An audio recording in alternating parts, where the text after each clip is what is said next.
This is Nick. This is Jack. It's Thursday, the new Friday, October 3rd, and today's pod is the best one yet. This is a TBOY. The top 3 pop business news stories you need to know today. And on October 3rd, he asked me what day it was. It's October 3rd, I said. We're not a regular podcast. We're a cool podcast.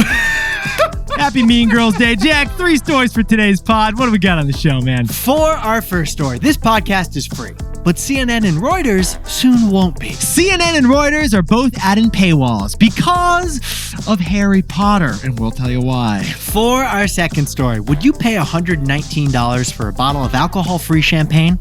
Louis Vuitton thinks you will. Oui, because they just invested in the world's most expensive non-alcoholic champagne. And our third and final story is Toyota. Toyota has invested nearly $1 billion into an electric air taxi startup. Toyota loves flying taxis because Toyota hates muda. But Yetis, before we hit that wonderful mix of stories. Muda, if you know, you know. Wonderful mix of stories. Love the mix today, Jack. What is that scent, Jack? It smells like a person. Yeah, I kind of love it. The fragrance industry noticed you loved it. That's why the fastest growing fragrance right now is pheromones. We repeat, perfumes that smell like pheromones are taking off right now. Jack, could you sprinkle on some scientific context, please? Pheromones, they're the chemical smells secreted by all animals. In order to attract other animals. Birds do it and bees do it. Spoiler, humans, we're animals and we do it too. So beauty companies are recreating the pheromones that we all naturally secrete. Reincarnating is a better word here, Jack, but yeah, they're getting our smells from our body into our perfumes. And perfumes that smell like our sensual body odors, they are selling out at Sephora. After pheromone perfumes went viral on TikTok, sales have jumped 120% from last year. The top selling women's fragrance on Amazon is Pure Instinct's pheromone perfume, which smells like your girlfriend. The top selling men's fragrance on Amazon is Cupid's Original Pheromone Cologne, which smells like your boyfriend. And together, these 2 pheromone perfumes are selling $1 million of product every month. Which smells like a profit, Puppy Jack. So Yetis, if you're turned on right now, it's not us. No, it's the guy or gal next to you in pheromone perfume. Is it just us? Or does it smell like us in here? Yeah, it does smell like us. And I kind of like it, Jack. If you say that sound one more time, yeah, the show's over. Let's hit our 3 stories, baby. 15 years before this song, 2 boys from the Northeast met in the dorm. They had an idea that caused a cultural storm. It's the best one yet, but the best is the norm. Jack, Nick, that's it. I don't even think they need to practice. 50%, that's a fat tip. TBOY City on your at-list. If you know, you know, cause we ready to go. We can't wait no more, so just start the show. Start the show. For our first story, CNN.com is building a paywall. And Reuters, they're building a paywall too. And that is the biggest news in news right now. And both of them are stealing pages from the pages of their competitors. CNN. One of the oldest acronyms out there, Jack, honestly. And CNN stands for Cable News Network, but why is that a problem, man? Well, cable is dying. Yeah. But CNN has 159 million people visiting CNN.com every month. So CNN is thinking, hey, maybe we could make some money off of those 159 million CNN.com browsers. That's why, effective this week, there's a paywall. After a certain number of free articles, you're going to have to start paying $4 a month to keep reading CNN.com. If you want to click on that CNN top 10 list of Zillow house homes with places with the biggest Zillow homes article you're so curious about, you're going to have to pay. That is a typical CNN article. $4 a month. CNN.com. They have laid the first bricks, to put it in construction terms, of a paywall. And that paywall is probably never coming down. But here's what Jack and I found fascinating about this story. What was it, Jack? CNN says that the average visitor won't notice the paywall. They won't even bump into it. That was weird for us because, like, the whole point of a wall, a physical wall or a digital wall, is to bump into it. Like, it's supposed to stop you from getting you bump into that. Unless you're at platform 9 3/4. Good point, Jack. But the reason the average user won't notice this paywall is because the average visitor to CNN.com only views a few articles a month. They probably clicked into CNN through a link on a TikTok video or a Facebook post or an email that was forwarded to them. So CNN won't bother to charge them a subscription. It'll just show them advertisements like it currently does to make money off their eyeballs. Because those typical users wouldn't pay a subscription. Right. So they might as well make some money through ads. On the other hand, there are non-average users of CNN.com. Like, I don't know, you and me, Jack. We're there every day. People who visit CNN.com every day, they need CNN.com, so they have a higher willingness to pay for the news. Jack and I jump in TBOY style and research stories for this podcast on CNN.com, so we would pay $4 a month to access material. That's why the paywall only comes in after a certain number of free articles. It segments the customers. And what CNN is really doing here is a business strategy called segmenting. And guess what? Reuters is segmenting too. Yeah. They announced the same paywall as CNN on the same day. It was pretty wild. Segmenting, Jack, it's really kind of like the Sorting Hat in Harry Potter, if you think about it, right? It is, you know? It's basically saying, you guys, you like to pay more for news. You're Gryffindors. You guys don't really pay for news. You don't read many articles. You're a Hufflepuffs. We'll put you over here. Actually, Hufflepuffs definitely read news. You got that way wrong. I think I just got us canceled in Hogwarts. I think that's what just happened. Or is it Ravenclaw that reads news? I feel like the Ravenclaw folks aren't going to CNN.com, if you know what I mean, man. We all know where Slytherin's going for their news. So both of these big news companies are building a paywall, and they're doing it by poaching. So Jack, what's the takeaway for our buddies over in the news industry? The fastest way to catch up is to poach. Yeti's interesting thing Jack and I noticed in our research. The top man and the top woman at CNN are both alums of the New York Times. And the top man at Reuters is an alum of Bloomberg News. Now, here's why that's interesting. Bloomberg and the New York Times are the envy of the news industry because they've created prestige journalism that is also profitable journalism. And how are they doing so financially well? How are they doing it, Jack? Both of them have a paywall. Paywalls. Most of the content on the New York Times and Bloomberg you have to pay for. So both the New York Times and Bloomberg enjoy predictable recurring revenue through subscriptions thanks to a paywall. CNN and Reuters want in. So they hired top people from the New York Times and from Bloomberg who know how to do that at a news agency. And now CNN and Reuters are going to segment customers like us, like Harry Potter students, with a limited paywall. Ravenclaws have to pay. Gryffindors don't. News junkies have to pay because they will. Non-news junkies don't because they won't. Yeti, sometimes the fastest way to catch up in an industry is to poach. For our second story, LVMH just invested in the world's most expensive non-alcoholic champagne. Non-alcoholic champagne. It's the perfect example of the FOMO industry. All right, Jack, you just got back from France, but can I tell you about the most French thing I have ever heard in my life? You ready for this? It is possible. Go ahead. The Taittinger family of French champagne-making fame baptizes their babies in champagne. Wait, they pour holy champagne on the baby's head? I don't know the logistics of this thing, but apparently they just drop the babies in a bath of Burgundy. That's what they're doing over at the Taittinger family. Do they drink it afterwards? We got to ask our buddy Emma for the details on this, but either way, those Taittinger babies are born into champagne, literally. Because the Taittinger family has been making champagne for 100 years in Reims, a region in the northeast of France. You stuck the landing on the Did I? pronunciation. You know, you hesitated after, but I think you should be proud, Jack. But here's the problem, Yetis. The great-great-granddaughter-in-law of the Taittinger family, Maggie, just made them spit out their drinks. Because she has started a non-alcoholic champagne company. In a champagne family. Its name is French Bloom. It's 3 years old, and they're selling 500,000 bottles of non-alcoholic champagne every year. Same bubbles as normal champagne, but no hangover. And this is probably the plot of season 4 of Emily's in Paris. And here's the news. The world's biggest champagne company, LVMH, just acquired 30% of this non-alcoholic champagne business. They're popping bottles to celebrate. The only question is, are they alcoholic or not? But Yetis, here's what Jack and I wanted to share with you. We've discovered that like any fine wine, this non-alcoholic story is actually more complex. There are layers that you need to waft to appreciate. That's our third smell noise on this pod.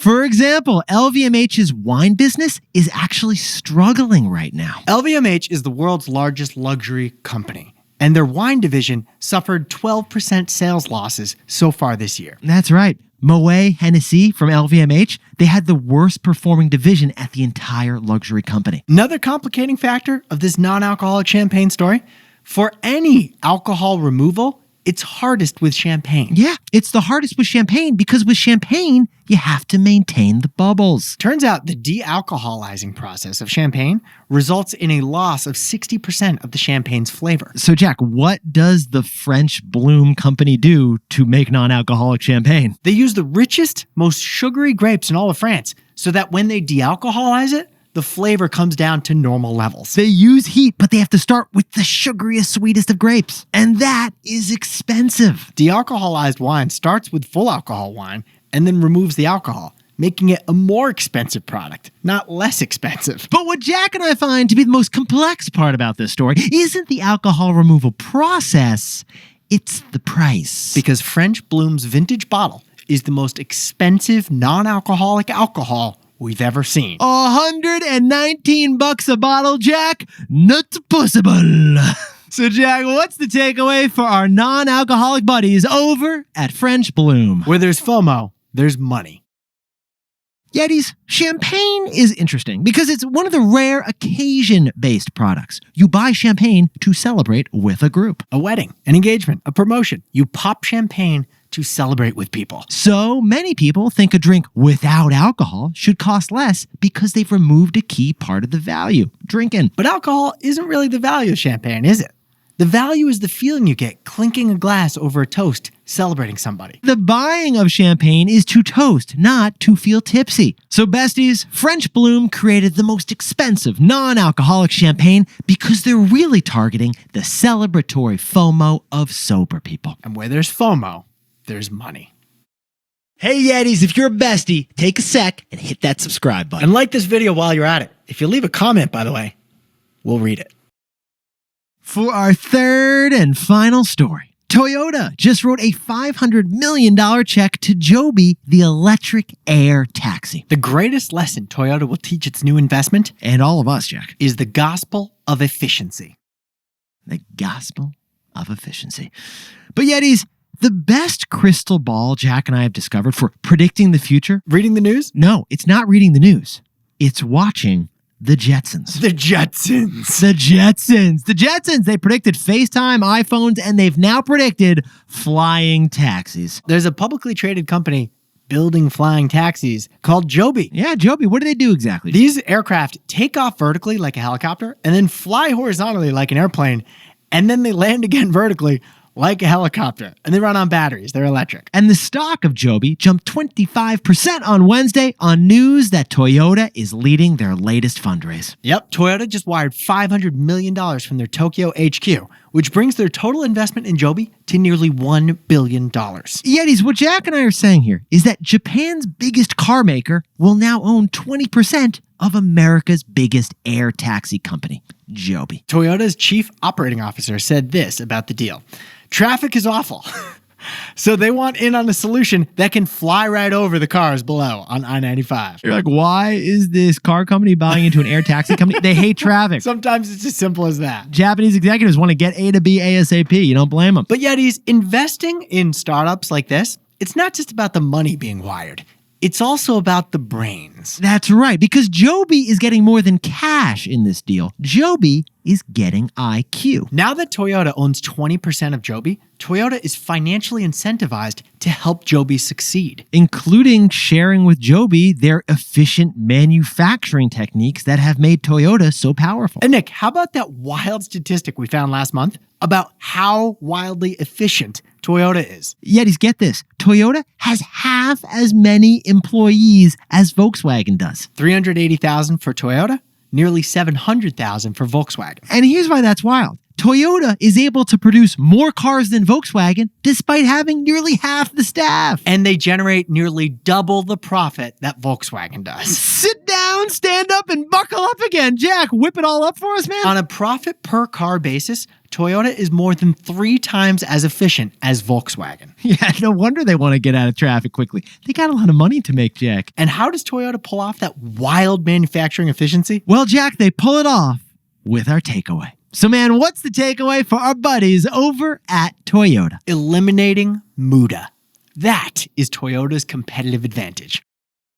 Yetis, Jack and I have studied Toyota, and Toyota has this religious commitment to eliminating waste, which is known in Japanese as muda. Toyota has published a list of things they consider waste, or things they consider muda, things that add no value. And they have 7 categories of waste, or muda, and all 380,000 Toyota workers know the muda and are encouraged to destroy the muda. Most companies have company missions.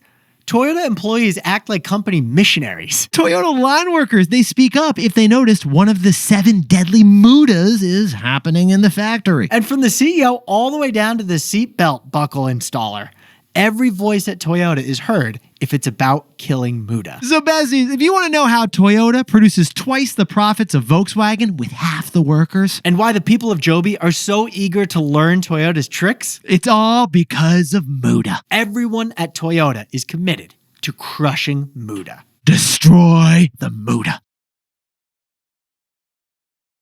Jack, can you whip up the takeaways for us for the new Friday? CNN and Reuters are getting $4 a month paywalls, and they're using New York Times and Bloomberg people to set those paywalls up. Yeah, just like Ravenclaw. Sometimes the fastest way to catch up in your industry is to poach. For our second story, it's LVMH. They now own 30% of the most expensive non-alcoholic alcohol in the world. French Bloom's $119 zero alcohol champagne shows that where there's FOMO, there's money. And our third and final story. Toyota now owns 20% of Joby's air taxis. Now it's time to teach Joby their manufacturing religion. Jack, what do you do when you see muda? You destroy muda. You destroy the muda. That is how Toyota gets its advantage. And if you're curious about all 7 of the muda, Jack and I love them, and we'll sprinkle them into another pod. But Yetis, this pod's not over yet. Here's what else you need to know today. First, port workers are still on strike, and we just learned more about their specific port demands. It's not just a 77% pay increase over the next 6 years. They also want to promise not to automate.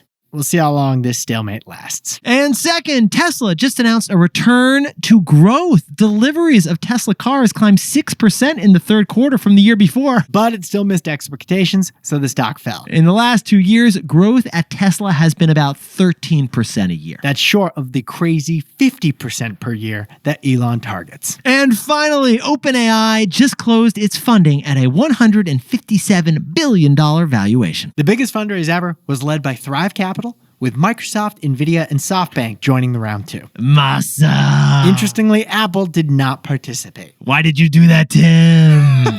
It looks like Sam Altman, by the way, did not get that $10 billion equity bonus with this fundraising, but it still could happen in the future. Sam, blink twice if you did.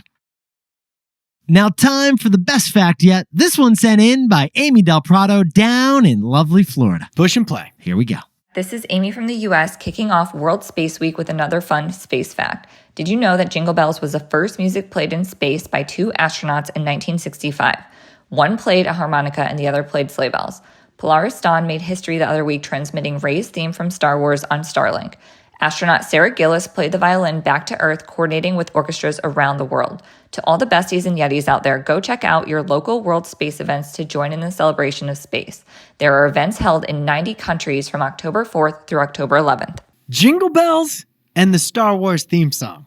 I bet you the aliens preferred the latter. Yeah, the alien's like, turn it up a little bit. Yeah, here we go. I assume it's the opening one with the crazy credits that come on the screen in a galaxy far, far away. Oh, it's so meta. The aliens are like, this is about us. I feel seen. Yetis, you look and you smell fantastic today. Is that you, Jack? I don't know what's going on. It's us, Nick. It's us. It's all of us. Yeah, we all kind of smell a bit, and it's good. If you are wearing a pheromone perfume, honestly hit us up because we're curious. What is that stuff like right now? And then turn to your buddy who smells fantastic next to you and tell them HYHTBOY. Have you heard the best one yet? That is how we grow the show with your shares. Jack and I will see you tomorrow. If you know, you know.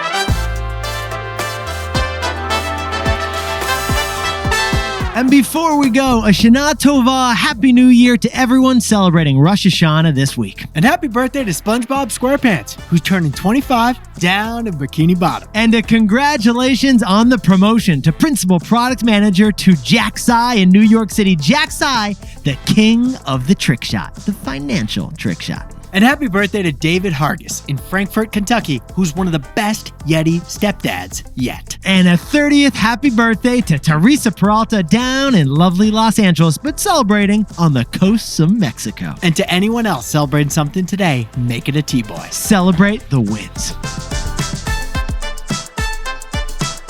This is Jack. Nick and I both own stock of Apple.